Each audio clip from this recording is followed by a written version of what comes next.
Dalam Bapa dan Putra dan Roh Kudus. Amin. Allah Bapa di surga, kami mengucap syukur dan terima kasih pada hari Minggu ini Kau ajak untuk bersujud menyembah Engkau sebagai Allah yang penuh perhatian, penuh kepedulian demi kesejahteraan dan kebaikan manusia. Curahkanlah rahmat-Mu supaya kami mempunyai kepedulian kepada orang di sekitar kami. Bahwa kekayaan yang Kau berikan kepada kami bukan hanya untuk kami sendiri, tetapi untuk orang lain juga. Terlebih orang yang membutuhkan, terlebih untuk bangsa negara, terlebih untuk siapapun yang membutuhkan itu. Terpujilah nama-Mu kini dan sepanjang segala masa. Amin. Para saudaraku yang terkasih dalam Kristus, dalam bacaan hari ini Yesus ditantang, ya, bukan hanya ditantang tapi dijerat untuk bayar pajak atau tidak. Dan kita mendengar kalimat yang sangat terkenal. Berikanlah kepada Kaisar apa yang menjadi hak Kaisar. Berikanlah kepada Allah apa yang menjadi hak Allah. Berikanlah kepada manusia, orang lain yang mempunyai hak untuk itu. Lalu, dan ini suatu dilematis sebetulnya pada zaman Yesus. Karena kalau dia tidak bayar pajak, maka dia akan ditangkap oleh orang-orang penjajah Romawi. Kalau dia bayar pajak, maka dia dianggap pro pemerintah, pro penjajah. Maka menjadi sesuatu jawaban yang sangat dilematis ketika boleh bayar pajak atau tidak. Yesus mengatakan ambil koin, ya, uang dari tembaga atau besi pada waktu itu. Lihat ini gambar Allah. Gambar siapa ini? Gambar Kaisar. Yesus mengatakan berikanlah kepada Kaisar apa yang menjadi hak Kaisar, kepada negara. Dan berikanlah kepada Allah apa yang menjadi hak Allah. Saudaraku yang terkasih dalam Kristus, jawaban Yesus yang sangat-sangat bijaksana ini keluar dari jerat orang Yahudi yang ingin menjerat Yesus, menangkap Yesus supaya Yesus dipersalahkan. Dan ini merupakan suatu yang sangat luar biasa karena sebetulnya Yesus bukan hanya soal membayar secara keuangan, tetapi lebih daripada itu. Bagaimana dia peduli dengan kesejahteraan, keselamatan manusia. Ya. Jadi Yesus tidak terpancing kepada sekedar soal keuangan, finansial. Karena itu juga penting bagi negara, karena negara juga bukan hanya bertanggung jawab atas 1-2 orang, tetapi untuk kesejahteraan bersama, bonum comune. Jadi segala sesuatu yang demi kebaikan bersama, bukan hanya keuangan, tapi juga undang-undang yang sekarang sedang viral, sedang hoax, sedang rame, itu tentang Omnibus Law. Ya, undang-undang tentang cipta kerja, undang-undang tentang bagaimana kita mendapatkan investasi, ya. Bagaimana kita mendapatkan modal dari bangsa asing karena mereka mempunyai kemampuan teknologi yang tinggi, yang besar, yang kita belum punya. Untuk sampai ke Indonesia, untuk diproduksi oleh tenaga kerja, ya. Dan kita orang-orang mendapatkan pekerjaan karena itu. Jadi mengundang perusahaan itu penting sekali. Kalau tidak, jadi kalau kita lihat dalam bacaan pertama, Tuhan menggunakan Kores, bangsa yang tidak mengenal Allah. Seperti halnya katakanlah bangsa RRC yang tidak mengenal Allah datang kemari untuk memberikan keselamatan kepada banyak orang di sini, entah pekerjaan, entah pajak, entah apa saja di sini. Ya.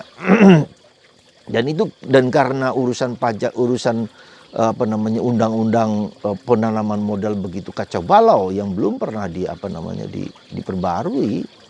Ya, ada banyak meja-meja, ada banyak korup-korup di berbagai tempat sehingga orang mau datang kemari di zaman sekarang ini menjadi sulit, dan Jokowi berusaha untuk membuat itu. Jadi secara logika demikian, tentu ada yang detail-detailnya yang tidak pro buruh, itu benar juga. Tapi kalau pro buruh juga harus diperhatikan juga, ya. Bagaimana perusahaan-perusahaan itu dapat bekerja kalau mereka tidak mendapatkan untung. Jadi harus saling win-win solution. Tapi poinnya adalah bahwa kita, saudaraku terkasih, rahmat yang Tuhan berikan kepadaku, kepada Anda, kepada siapa saja, itu tidak hanya untuk diriku sendiri, tapi juga berikan, ku sampaikan kepada orang-orang lain.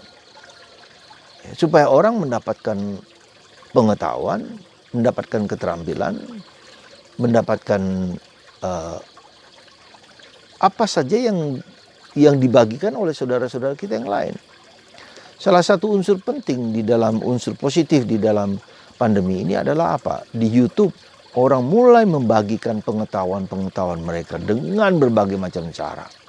Entah ada yang memberi nasihat, entah ada orang bagaimana cara menanam alpukat, mangga yang bisa berbuah, durian, segala macam daya kemampuan skill-skill yang luar biasa yang dibagikan kepada banyak orang sehingga orang banyak tahu. Ada banyak bakat-bakat yang tidak bisa, yang tidak pernah terbayangkan sekarang orang mulai membagikan itu. Jadi orang mulai share. Dan dengan share itu juga dia mendapatkan hadiah karena dia kan kalau pengikutnya semakin banyak maka dia juga mendapatkan uang dari YouTube. Ya, jadi ketika jumlah jutaan pengikut subscriber dan like maka dia mendapatkan hadiah juga. Jadi saling tolong menolong, saling bertanggung jawab satu sama lain tidak hanya dalam bidang ekonomi tetapi juga dalam bidang yang lebih lain, skill, kemampuan, bakat. Ya. Jadi soal apa saja, soal jualan, soal rumah, soal apa orang mulai melihat bagaimana orang menjadi sukses, ya. Lalu menunjukkan juga bagaimana orang dalam dunia yang bukan hanya dunia yang kelihatan, dunia yang tidak kelihatan pun seringkali orang masuk di dunia seperti itu, dunia gaib, aneh-aneh macam-macam yang bisa dibagikan. Dan orang kan kebutuhannya macam-macam. Ada orang suka dalam bidang ekonomi, ada orang suka dalam bidang katakanlah gaib, dunia yang nggak kelihatan, ya macam-macam. Ya. Dan itu orang menjadi mengerti, memahami bahwa dunia itu begitu kompleks, begitu begitu kompleks yang tidak terbayangkan sebelumnya. Bukan hanya yang kelihatan, yang tidak kelihatan pun. Dan Tuhan juga menciptakan itu. Ya, dunia lelembut doa, dunia setan katakanlah seperti itu. Menarik juga untuk melihat bagaimana juga kemudian banyak orang menjadi murtad dari agama A menjadi agama B, lalu agama B menjadi agama A. Dengan kesaksian-kesaksian orang bisa mendengarkan, orang bisa melihat, orang bisa mencermati bukan hanya di Indonesia, di seluruh dunia orang bisa mengakses. Jadi dunia itu menjadi suatu kampung yang luar biasa dan pandemi ini membuka mata kita. Jadi kita lebih terbuka. Ya, jadi rahmat besar dari pandemi ini adalah kita menjadi terbuka mata kita. Dan bukan hanya dalam dunia yang kelihatan, yang tidak kelihatan pun. Yang tidak nampak ini juga. Ya, Tuhan menciptakan yang kelihatan dan tidak kelihatan. Ya. Hingga kita menjadi sadar bahwa manusia itu begitu luar biasa. Ciptaan Allah yang begitu sempurna, masterpiece. Dan itulah yang menyebabkan kenapa Allah menjadi manusia. Kenapa Allah datang menyelamatkan manusia. Supaya manusia tidak hanya terpaku pada sesuatu hal. Tetapi juga diselamatkan. Ya, ditebus. Dan itulah yang dilakukan oleh Allah dalam diri Yesus. Ya. Karena itulah saudaraku yang terkasih. Nah, karena Allah menjadi manusia, menyelamatkan kita. Karena begitu ciptaan Allah yang begitu luar biasa, yang masterpiece ini, itu adalah manusia. Diciptakan segambar, secitra dengan Allah. Ya. Jadi itulah saudaraku yang terkasih dalam Kristus. Mari, kita diciptakan, Anda diciptakan bukan hanya untuk diri kita masing-masing, tapi bertanggung jawab terhadap orang lain, terhadap sesama. Ya. Bertanggung jawab terhadap penderitaan orang lain juga. Misalnya kalau ada kalau ada malapetaka atau bencana, orang-orang saling menolong, saling membantu. Ya, orang-orang saling mengumpulkan dana. Dan itu lewat YouTube, ada yang sampai miliaran. Ya. Peristiwa satu dapat dengan mudah diterima oleh orang lain dalam waktu sedetik. Masukkan ke YouTube, orang lain tahu apa yang terjadi. Ya. Nah itulah saudaraku yang terkasih, rahmat yang dicurahkan dengan COVID pandemi ini, yaitu bahwa orang menjadi care terhadap orang lain. Dan kita harus juga belajar bertanggung jawab terhadap hal-hal tersebut. Jadi dengan kata lain, Kita harus menjadi terang, menjadi bintang bagi orang di sekitar kita. Dan harus kita sadari ternyata untuk menjadi bintang, untuk menjadi terang itu bukanlah yang gampang. Karena di dalam diri kita ada juga banyak kegelapan-kegelapan yang harus kita perbaiki. Ya. Jadi saudaraku yang terkasih dalam Kristus, dan bagaimana cara kita memperbaiki diri? Kita tahu betapa sulitnya untuk bertobat, katakanlah. Karena apa? Kenapa harus bertobat? Karena dengan bertobat itu kita mengikuti kehendak Tuhan. Kehendak Tuhan yang menjadi makananku, dan itu yang menyelamatkan kita. Menyelamatkan kita dalam semua aspek kehidupan. Ya.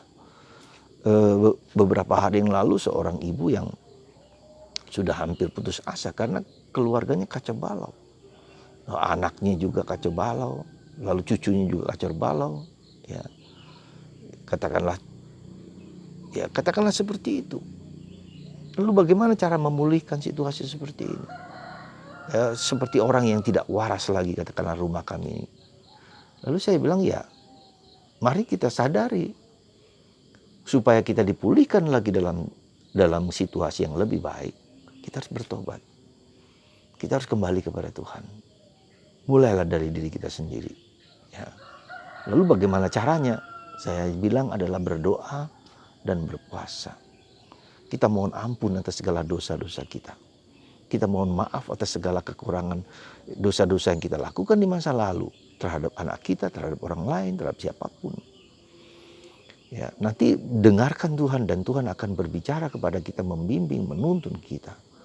Ya, dan mohon ampun bahwa kita jatuh dalam dosa, ya, yang dilakukan oleh si iblis. Karena si iblis tidak suka kita itu mengalami kesejahteraan. Di dalam Tuhan kita akan mengalami kesejahteraan dengan seluruh aspeknya. Bukan hanya secara rohani, tetapi secara spiritual, secara finansial juga, secara keuangan, relasional dengan orang lain. Karena kita menjadi manusia yang rendah hati. Ya. Maka mari saudaraku yang terkasih, sekali lagi saya mengundang Anda untuk mengikuti atau masuk dalam kelompok doa yang saya sebut dengan kelompok doa Corona Marie. Ya, corona adalah mahkota Maria. Di masa corona ini, virus corona ini, musuh kita yang tidak kelihatan, yang membuat kita cemas, membuat kita gelisah, kita harus lawan dengan Corona Maria, mahkota Maria. Maria yang mencintai kita, Maria yang menolong kita, Maria yang memberikan harapan, memberikan kekuatan kepada kita. Dan itulah ibu kita di dunia, tapi juga di surga. Dan luar biasa. Jadi Tuhan memberikan kepada kita suatu anugerah yang tak terkirakan, ya, yaitu Bunda Maria sebagai Bunda penolong abadi. Ya. Maka mari saudaraku yang terkasih, bagi Anda yang berminat silahkan WA saya, kita sekali lagi memulihkan hidup kita sendiri, menyelamatkan dunia dengan menjadikan kita menjadi terang. Intinya berdoa adalah mungkin berdoa sudah kita lakukan dengan berbagai macam doa. Tapi kalau kita mau serius, saya minta Anda atau kita bersama-sama berdoa jam 3 pagi. Berdoa jam 3 pagi. Seperti Yesus berdoa jam 3 pagi. Berdoa kepada Bapaknya. Dan ini mari kita coba teladan Yesus ini. Lalu puasa Senin, Rabu, dan Jumat. Untuk sementara, mulai dari makan malam, setelah makan malam sampai Minggu, sampai besok harinya sampai makan siang. Tidak makan, tidak nyemil, boleh minum. Tapi lama-kelamaan mungkin kita tidak boleh minum. Semakin kuat kita berpuasa. Bukan untuk diri sendiri, bukan untuk kehebatan sendiri, tetapi supaya kita bertobat, tidak bersandar kepada kemampuan kita sendiri. Dan itulah yang dilakukan Yesus kepada kita. Semoga Anda bersedia atau kita bersama-sama bersedia bertobat. Jadi intinya pertobatan pribadi, intinya mendengarkan Tuhan, intinya supaya kita dibimbing oleh Roh Kudus, Roh Tuhan, dengan mengikuti kelompok yang saya sebut kelompok doa Corona Maria. Tuhan memberkati kita semua, meneguhkan kita semua dengan rahmat dan kasih-Nya untuk bangsa negara kita, untuk pemimpin kita, untuk siapa saja yang berjuang untuk kebahagiaan bersama dalam nama Bapa dan Putra dan Roh Kudus. Amin.